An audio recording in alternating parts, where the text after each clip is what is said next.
Наступил судьбоносный для России и роковой для многих ее народов XVIII век. Царем стал Петр I.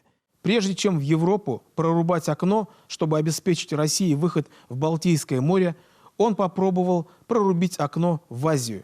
Балтика принадлежала шведам, а Черное море турки именовали своим внутренним озером. Оба обстоятельства чрезвычайно не нравились молодому монарху.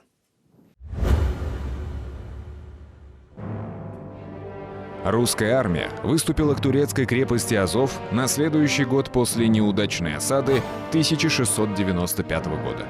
Ее численность составляла около 70 тысяч человек. Из них калмыков, яицких казаков и башкир было 3000.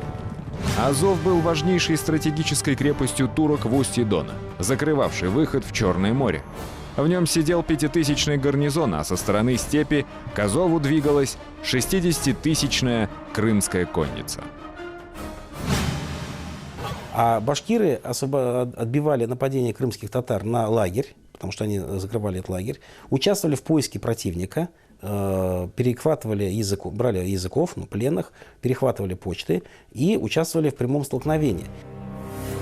Перед битвой по обычаю Средневековья состоялся поединок богатырей противоборствующих сторон. С турецкой стороны выставили черкесского воина. Со стороны русских вызвался выйти на поединок Алдар Исикиев.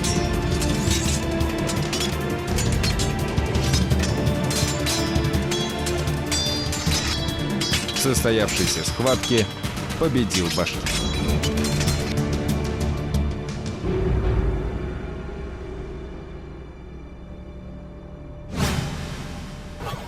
Известно, что башкирский Тархан Алдар Исикиев перед началом крупного столкновения между русской армией и войском крымского хана по средневековому обычаю, который практиковался в то время, выехал навстречу и потребовал, чтобы вышел противник с ним участвовать в единоборстве. Такое единоборство состоялось, и Алдар Исикиев, будучи трижды раненым, победил выезжего против себя Черкашенина, как было написано в документах, одержал победу и, собственно говоря, вдохновил русское войско на победу. Противник, конечно, был деморализован. Победа была одержана русскими войсками. Началась битва. Противник сделал попытку с помощью крымской конницы и флота снять блокаду Азова. Однако обе атаки и на суше, и на море были отбиты. Петр назначил генеральный штурм. Видя бессмысленность сопротивления, гарнизон Азова капитулировал. За героизм и отвагу 62 башкирских воина были произведены в Тарханы. Но род Алдара Исикиева представляет собой редкое явление, когда на протяжении 4 поколений потомственное тарханство подтверждалось русскими царями. Почему это все-таки достаточно уникальный случай? Дело в том, что пребывание в тарханском звании было сопряжено с значительными материальными затратами. Потому что Тархан не только лично обязан был являться в Уфу на службу, списки хранились Тархана в Уфе, в приказной избе, но на свой счет вооружать, снабжать продовольствием, лошадьми значительную команду. Потому что Тархан — это командир.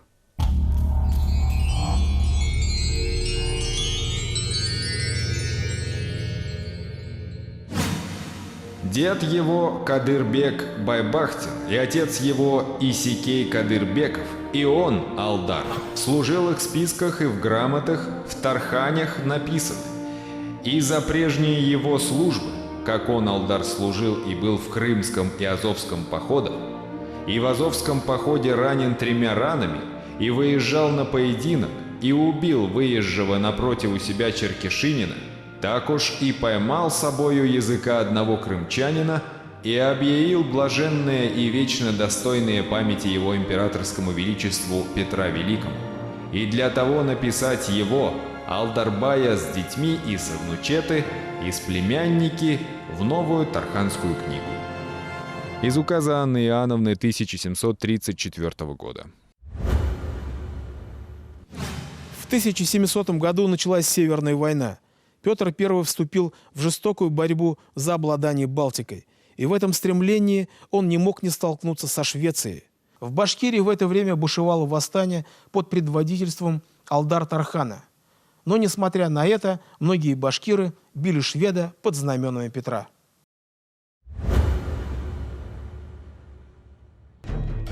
В ходе этой долгой войны башкиры участвовали в двух военных кампаниях 1701 и 1705 и в 1708-1710 годах. В обоих случаях на театр военных действий отправлялись тысячные отряды башкирской кавалерии.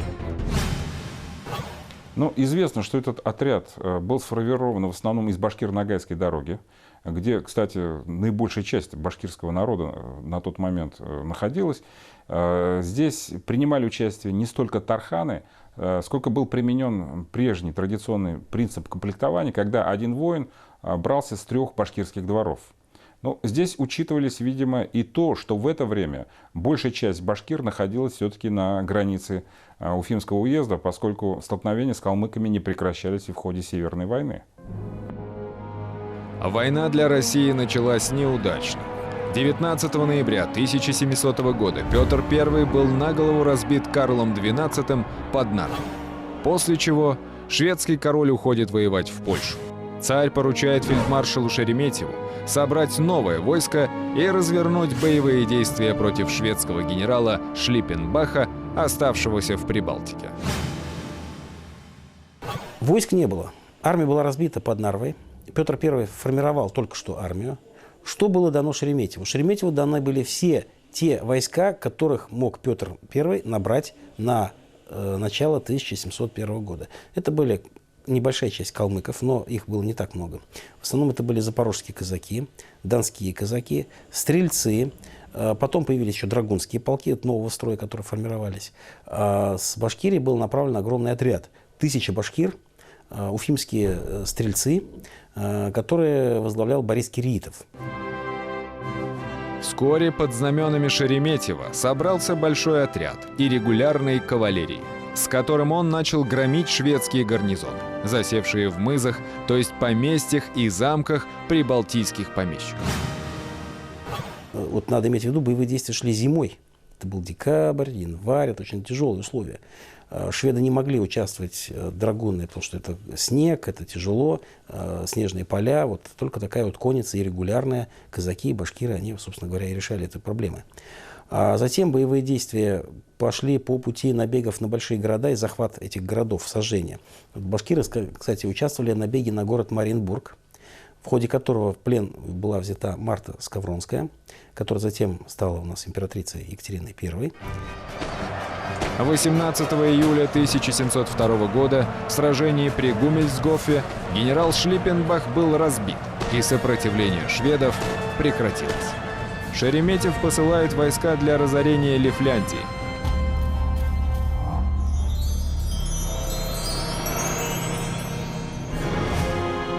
В конце августа Шереметьев переправился за Нарву, пошел гостить в Эстонии, таким же образом, как гостил прошлый год в Лифляндах.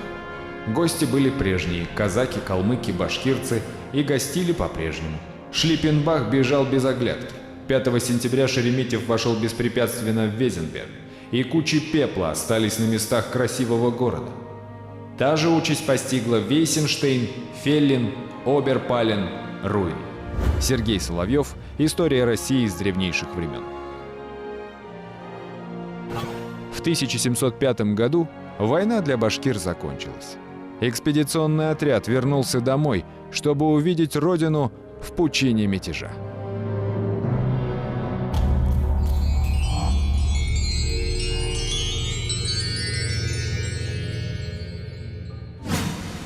А башкирская сила стоит в 6000. У всех огненное ружье, пищали и турки есть. А панцирников где человек с 300. Из донесения приказчика уктузских заводов Степана Павлоцкого, 1708 год. Источник свидетельствует о наличии у восставших башкир панцирной кавалерии.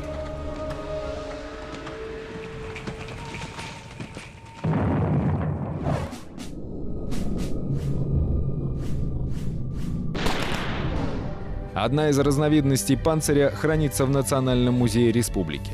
Судя по всему, данный доспех был изготовлен восточными мастерами. На среднеазиатских рынках также приобретались так называемые турки, то есть ружья и пистолеты восточной работы. Литография по рисунку французского художника-баталиста Горация Верне отражает другой тип тяжело вооруженного воина-башкира. образ которого является своеобразной реминисценцией сюжета эпохи Средних веков. Несмотря на бушевавшее в Башкирии восстание, летом 1708 года правительство вновь потребовало направить 1000 башкир на службу, теперь в Санкт-Петербург. Оттуда башкирская команда, как и 4 года назад, была отправлена в Лифляндию, где Шереметьев осаждал Ригу. Башкиры приняли активное участие в осаде города. Почему в их памяти даже через десятки лет сохранились воспоминания о так называемом Рижском походе? Город был практически неприступен, взять его штурмом было невозможно, поэтому осада затянулась. Проблема возникла еще в том, что внутри осажденных в Риге началась чума, болезнь, которая косила шведов и жителей этого города, и, в общем-то, там были большие проблемы эпидемиологического характера. Проблема еще заключалась в том, чтобы эпидемия не перешла на русскую армию, которая осаждала Ригу. Поэтому русские части были от города отведены, и вокруг города дозорную службу и сторожевую несли как раз башкиры в составе вот этой 1000-й команды. В мае 1710 года рижский гарнизон сдался, и Рига была взята. 4 июля 1710 года Рига капитулировала, после чего башкирские полки были отпущены на родину. За участие в Северной войне 45 башкир получили тарханское звание. А в их послужных списках к имеющимся уже Крымскому и Азовскому походам добавилась запись «Был в шведском походе». По окончании Северной войны Петр I провозгласил себя императором, чем окончательно определил вектор развития своей страны. Россия пошла по тернистому пути строительства централизованной абсолютистской империи, которая уже не хотела мириться с самостийностью своих окраин. Новая политика приведет к коренным изменениям на Дону, в Запорожье и в Башкирии.